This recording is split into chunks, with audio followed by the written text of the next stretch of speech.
Happy Homebrew Wednesday, folks. Ryan here, drinking a little homebrew. This is just the Cooper's Australian Pale Ale.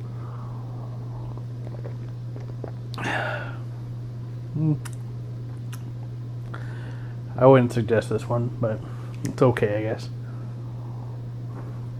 I don't have anything else on the tap right now because I blew out the Gimme Some out last week, so that's all I got for now. Blueberry Honey Ale is still in the fermenter. I thought about maybe trying to keg that tonight, but I'm not really sure. Maybe put off till tomorrow. Thought it might be kind of nice for the weekend, though. And, what else? The Zythos Summit IPA that I brewed on Friday, which is going to end up being an 8% beer. And yes, I was able to do an all grain and get it to 8%. It's supposed to be 7.7%, but I usually have a lot of trouble hitting my gravity. I usually have very poor efficiency in my mash. So this time I decided to try milling the grains a little finer. I was actually watching another channel, Flora Brewing, a pretty good channel. If you don't know who she is, go check her out. And she had said something about when she does brew in a bag that she mills her grains a little finer, and so that got me kind of thinking, I should try that, see if my efficiency gets any better, and yes, it did. Now, my grains probably were milled too fine because there was a lot of powder, and it was, everything was almost flour, but not quite, which is not really a good thing. However, it did work. I mean, my original gravity was higher than what it was supposed to be by a couple points. So it did work. I am tweaking the mill a little bit. I found an FAQ on Grainfather's website saying they recommend 0.05 to 0.055. I think, is that nanometers? And not nanometers, millimeters? Something like that. I don't remember.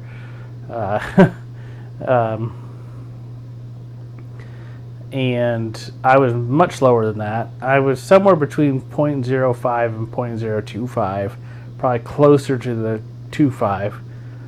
But now I kind of went the other way, a little closer to the 0.5, just to see what happens, really.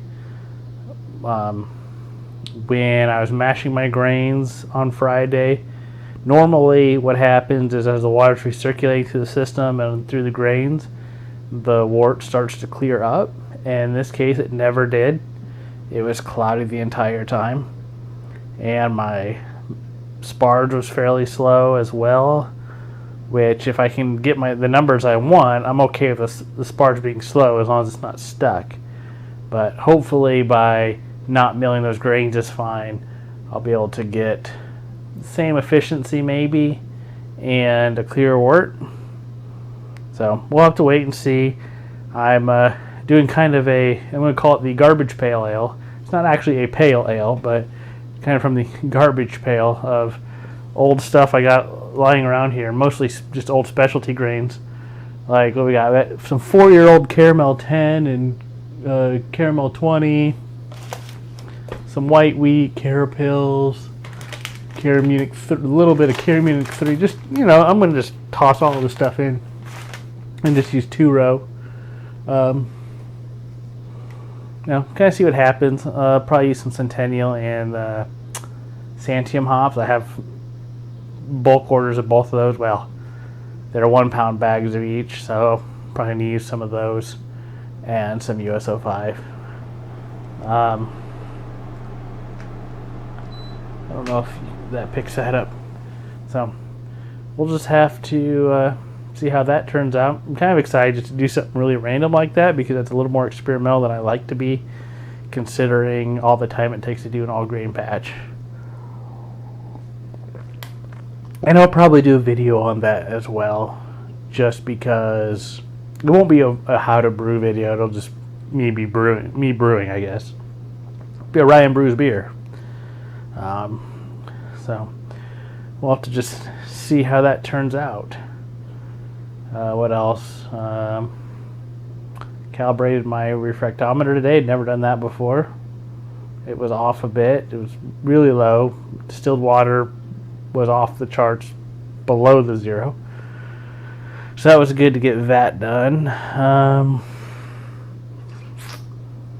What else?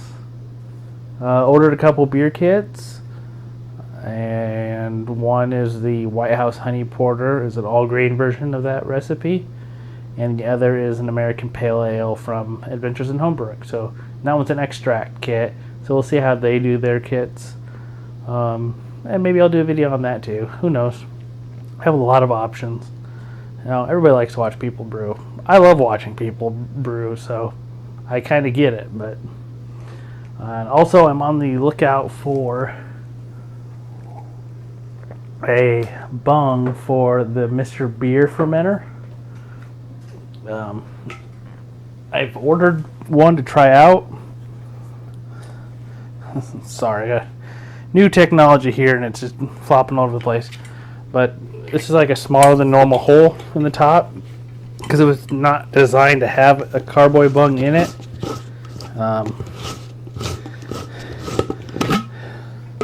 But it's just a really nice glass fermenter. It feels like a waste not to use it, so I'll be doing more 1 gallon kits at some point. But anyway, I want to use a bung so I can have an actual airlock and not use this kind of snap-on waterless, liquidless airlock. I mean, this thing is kind of cool for a Mr. Beer thing, but also it's just hard to tell when things are happening until it's really been happening for a while. And who doesn't like watching an airlock bubble? I mean, honestly, that's really what it comes down to, right? But yeah, normally this would just snap on here, and then you take it off when you're ready to bottle or whatever. But I tried a size 6, and the size 6 fits perfectly around the edge. I couldn't find a size 5. I don't know if number 5s exist, but I found number 5.5. So we're going to try that, and hopefully that works. Also, I do apologize for the audio in the last couple of videos. I didn't realize that my wireless mic wasn't working anymore. There. Sorry, just get that out of the way. So I'm trying something new. I'm actually recording my audio separately with my phone, which is playing the role of the camera right now, being a backup. So I'm recording all my audio into this with the lapel mic. So hopefully it oh, that got turned up. See, I'm already having issues with the sound, so hopefully I'm not like blowing everything out right now. Who knows? I guess I'll find out when I'm editing.